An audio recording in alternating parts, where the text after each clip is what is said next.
Listen up, because what just landed on Claressa Shields is not a scandal. It is a controlled demolition. Every wall she spent 5 years building is now sitting on the floor in front of her. And the woman holding the sledgehammer isn't even in the ring. Tasha K didn't apologize. She performed a magic trick. She walked in with a white flag and walked out with a folder thicker than a phone book. And by the time Claressa's lawyers realized what happened, the entire internet had already read every page. I want you to understand the level of surgical precision we are dealing with, because this wasn't a rant. This was a document drop disguised as an olive branch, and Claressa Shields, the woman with 2 Olympic gold medals hanging in her closet, just walked directly into the most devastating public unraveling any female athlete has taken in a decade. Grown folks, this one is different. Pull up a chair. Bring a notepad. Because the paper trail is talking, and it's saying things nobody in Claressa's camp wanted said out loud. Here is what nobody prepared you for. Tasha K sat down, faced the camera, and issued a formal apology. 1 sentence. She apologized for exactly 1 caption her team posted about a marijuana test, and that was it. Everything else, the side chick claim, the body language analysis, the accusation that Claressa Shields is simultaneously wearing a championship belt and mailing invoices to her boyfriend, the Jada Davis bombshell that is going to define the rest of this story, none of it got so much as a whisper of retraction.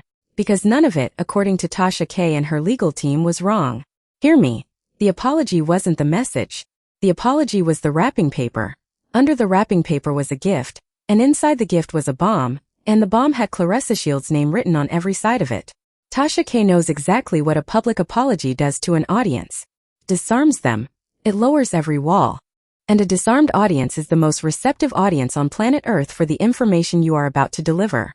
She apologized for a sentence and used that apology as a 15-minute launch pad to detonate every claim she has ever made about Claressa Shields.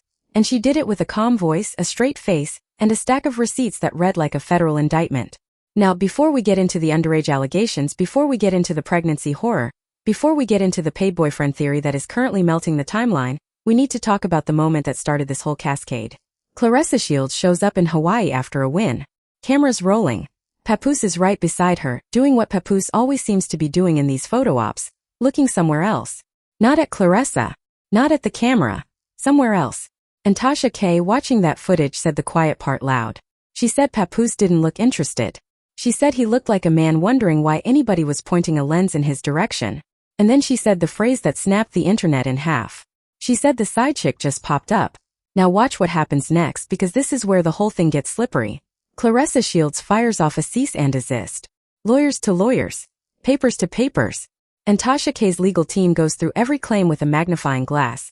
And they come back with one sentence that might, maybe, possibly qualify as defamatory under the strictest reading of the law. It had to do with a marijuana claim. Tasha's team corrected it. She apologized on camera. She named it. She owned it.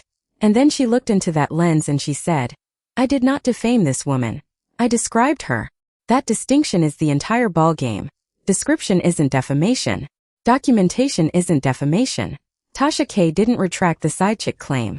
Tasha K didn't retract the body language read. Tasha K didn't retract the piece where she described Claressa Shields as a champion in the ring and a mistress in the living room simultaneously. Because those weren't opinions Tasha invented in a vacuum. Those were reads based on footage the entire world has already seen.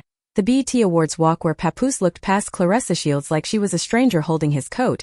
The sit-down interviews where he'd stare at the ceiling while Claressa Shields was mid-sentence. The ringside appearances where his body language read like a hostage note. Then the marijuana angle. This one is nuts. Claressa Shields tests positive on a mouth swab immediately after a fight. Small amount. Present. Documented. She goes back within 24 hours, requests a urine test, and it comes back negative. Now, on the surface, that reads like exoneration. But real talk, a swab detects hours. A urine test detects days. Whatever substance was in Claressa Shields' system at the moment the swab was taken was in there at the exact minute she was in the ring. The urine test doesn't prove she didn't have it. The urine test proves she wasn't a habitual user. Those are 2 very different exonerations, and the boxing commission knows the difference even if the general public doesn't. Now here is where Tasha K's monologue took the turn that broke the internet. She pivoted to Papoose's financial situation. And I need you to understand something about the vocabulary Tasha K used, because she was very careful. She didn't call Papoose a leech. She didn't call him a hustler. She called him a paid appearance. She said Papoose is out here collecting an appearance fee to stand next to Claressa Shields at ringside. Not receiving support. Not showing up for love. collecting an invoice. And she laid out the receipts, 13 years of unpaid federal taxes, Remy Ma's bracelet pawned for pocket money while Remy was still incarcerated, the man moving into Claressa's apartment, driving Claressa's car, spending Claressa's endorsement money. Understand what this reframe does. Papoose is not being described as a boyfriend. Papoose is being described as a contractor. And the moment love becomes a line item, the entire romance narrative Claressa Shields has been selling to the public collapses in on itself. Because you cannot be a champion and a client at the same time. The belt in the ring means nothing if the invoice at home is being paid every month. Then, halfway through the video, Tasha K did the most unexpected thing anybody in gossip journalism has ever done. She turned the cease and desist around and mailed it, rhetorically, to Claressa Shields' best friend. She said, and this is verbatim in spirit, send the cease and desist to your best friend, not to me. Because your best friend, Jada Davis, is out here on Instagram Live pouring your entire bottle of business into the street. And then Tasha K played the Jada Davis clip. And the room went silent. Because what Jada Davis said in that live wasn't gossip. It wasn't shade. It wasn't ordinary friend-turned-enemy score settling. It was a series of allegations so serious that Tasha K herself, the queen of blogs, the woman who has been sued more times than most people have filed taxes, looked into the camera and called it a case. Not a story. Not a rumor. A case. Jada Davis alleged that Claressa Shields was intimate with her coach when she was underage. She alleged pregnancies. Plural. She alleged abortions. She alleged that Claressa Shields, at one point in her career, entered the boxing ring while pregnant. Specifically, in the fight against Hanna Gabriel, the fight everyone remembers because Claressa Shields got dropped in the first round before rising and winning the decision, Jada Davis alleged that Claressa Shields did not eat for 3 straight days leading up to that bout in order to hide the pregnancy weight from the commission and from the world. Hear me carefully. If any single one of those allegations is true, we are no longer talking about a boxing story. We are talking about a chain of felonies. We are talking about statutory violations. We are talking about a boxing commission that was allegedly deceived about the physical condition of a fighter walking into a professional bout. We are talking about an opponent, Hanna Gabriel, a fully grown professional athlete with a career and a family, who agreed to fight one version of Claressa Shields and, according to this allegation, fought a completely different one. And Hanna Gabriel has spoken publicly for years about the fact that her career trajectory changed after that night. She was denied a rematch. She was denied opportunities. She spent years wondering what happened in that arena. Grown folks, if Jada Davis is telling the truth, Hanna Gabriel has been trying to solve a puzzle that Claressa Shields had every single missing piece of and never handed over. And Hanna Gabriel deserves those pieces. Not because it changes the outcome on the scorecards. Doesn't. That fight is written. That fight is history. Hanna Gabriel deserves the pieces because she has spent years searching for an answer that only Claressa Shields can give. And she has been sitting in silence for it. Now here is where the video reaches its actual emotional peak. And I need you to sit with this because it is the darkest reframe of the entire hour. Tasha K, having laid out the appearance fee angle, having played the Jada Davis bomb, having listed Papoose's financial dependency chart, looked into the camera and said the sentence that has been ricocheting around social media ever since. She said, the only reason Papoose is with Claressa Shields is to make Remy Ma jealous. That's it. That's the whole thesis. Every post, every caption, every ringside appearance, every handhold, every Hawaii vacation, every BET Awards walk, every single piece of publicly documented content in the Claressa and Papoose story has been, in Tasha K's red, raw material for a psychological campaign aimed at one person, and that person is not the public. That person is Remy Ma. Read that again. Because the moment you accept that reframe, the entire relationship stops making sense as a relationship and starts making perfect sense as a production. Claressa Shields hasn't been Papoose's partner. Claressa Shields has been Papoose's medium. Every moment she thought she was documenting love, she was allegedly producing content for a man's revenge project against his wife. And here's the part that turns the knife: the campaign is working. Remy Ma has been responding. She has been going live. She has been dropping tracks. She has been watching every single move. Which means the very thing Claressa Shields believes proves the love, that Papoose keeps showing up, might be the exact thing that proves the entire arrangement has never been about her at all. Now watch what happens with the tattoo. Because this is a masterpiece of mis-signaling. Claressa Shields, in the middle of this maelstrom, decides to brag on television about the fact that Papoose got her name tattooed on his upper arm. She holds it up like a trophy. She says, you know it's real when a man puts your name on his body. And grown folks, I need you to breathe deeply before I say this next part. Papoose has Remy Ma's entire face tattooed across the back of his forearm. Life size. In color. Impossible to miss. Impossible to cover. He has the 5 boroughs of New York City permanently inked across his fingers. This is not a man who is shy about permanent commitment ink. And the tattoo he supposedly got for Claressa Shields? Upper arm. Under a t-shirt. Covered by sleeves. Only visible if he decides to show it. Which means the tattoo Claressa Shields is holding up as proof of love is, in reality, the tattoo Papoose has designed to be hidden from his wife whenever necessary. That is not proof of love. That is proof of concealment. And Claressa Shields is standing in front of a national audience, misreading the concealment as a monument. Then the Shannon Sharpe interview. Real talk, this one wrote itself. Claressa Shields sits down on Shannon Sharpe's platform. She's talking about pre-fight discipline. She says she abstains from intimacy for 6 weeks before every camp. Fine. Standard. Then Shannon and his co-host start ribbing her like, oh well, you know how men are during those 6 weeks, they wander. And Claressa Shields, with Papoose sitting in her house, allegedly sneaking chocolate cake behind her back, looks into that camera and says, an undisciplined man is not a good man. She said that. On record. Publicly. And in the very next breath, she volunteered that Papoose was sneaking cake into the kitchen while she was in the bedroom. She just admitted the man is undisciplined. And then, in the same monologue, cited him as an example of a disciplined man. Grown folks, when the villain writes her own indictment on camera, the story writes itself. There is nothing left to fabricate. There is nothing left to allege. Claressa Shields is out here handing the prosecution its opening statement, while thinking she is delivering her defense. Now let's zoom out because this is where the whole picture becomes truly devastating. Claressa Shields did not stumble into this situation. Claressa Shields walked into it one calculated step at a time. The receipts show it. In 2022, Claressa Shields was sliding into Remy Ma's DMs asking who did her hair, who did her wardrobe, who was styling her looks. Claressa Shields wanted the style. Then Claressa Shields wanted the access. Then Claressa Shields wanted the man. And every step of that ladder is documented in Remy Ma's own screenshots. A fact Remy Ma herself put into her track, Want to Go, which now sits on streaming platforms as a permanent monument to what was actually happening in those private messages. And here is the pattern nobody has connected. This is not the first time Claressa Shields has done this. Layla Ali was the first version. Layla Ali took Claressa Shields under her wing. Layla Ali interviewed Claressa Shields. Layla Ali gave Claressa Shields advice, tips, promotion, media exposure, the entire mentorship playbook. And then during a routine interview, Layla Ali said, casually in passing without Claressa Shields on her mind at all, that nobody in the current landscape would inspire her to come out of her 13-year retirement. That's it. That was the sentence. It wasn't about Claressa Shields.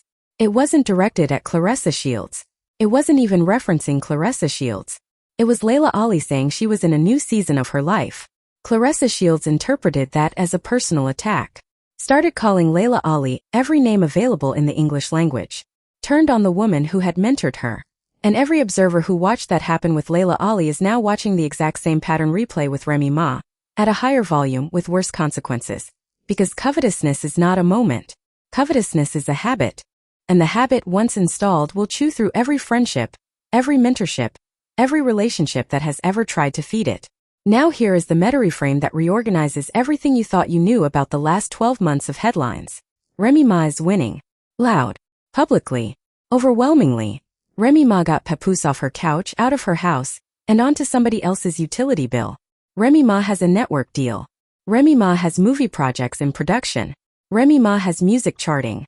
Remy Ma has taken every ounce of humiliation Papoose and Claressa Shields have tried to inflict, and she has turned it into art, into revenue, into legacy.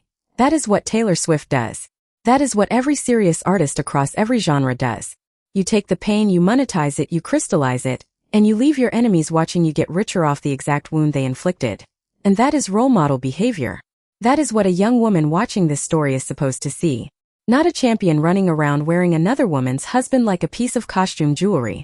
Not a 2-time Olympic gold medalist whose last professional bout was so questioned by the boxing community that people watched the ending in slow motion trying to figure out what they had just seen. Let's talk about that fight real quick. Claressa Shields stepped into the ring against a woman 10 years her senior. Different generation. Different training era. Different everything. Everybody in the sport knew what the outcome would be before the opening bell. And Claressa Shields, the day before the fight, sitting in a pre-fight interview, was asked what round she'd finish it in. She said the 6th. Then mid-sentence she course-corrected. She said no, actually the 5th. Then it happened in the 6th. And when it happened, every towel in the corner came flying in at the same time. Not one towel, not the standard signal, but a wave of towels all at once, as if the stoppage was choreographed. Now, I am not the boxing commissioner. I am not the referee. I am not calling that fight anything. I am simply telling you that Claressa Shields' most recent bout was so unusual that observers around the sport are still asking questions. And those questions, layered on top of the Jada Davis allegations, on top of the paid boyfriend theory, on top of the Remy Ma revenge campaign, they form a picture.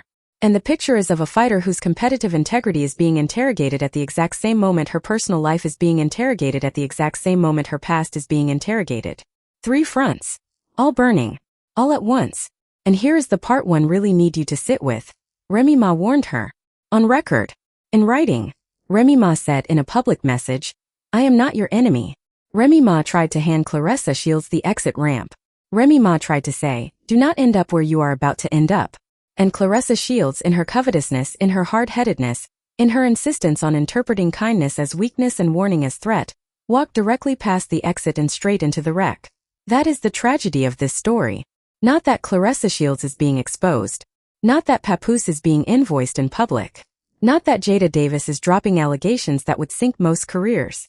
The tragedy is that Claressa Shields was warned by the very woman she was targeting, and she chose the ditch anyway. Now, in the final minutes of Tasha K's monologue, something remarkable happened. She softened. She looked into the lens and said, "Claressa, if any of this is true about the underage situation, then you were a victim. And I think the world needs to hear that story from you. And I think if we heard it, we would understand why you are so desperate to be loved by a man that you would take one who is publicly, permanently, tattoo-verifiably in love with somebody else." Read that sentence again.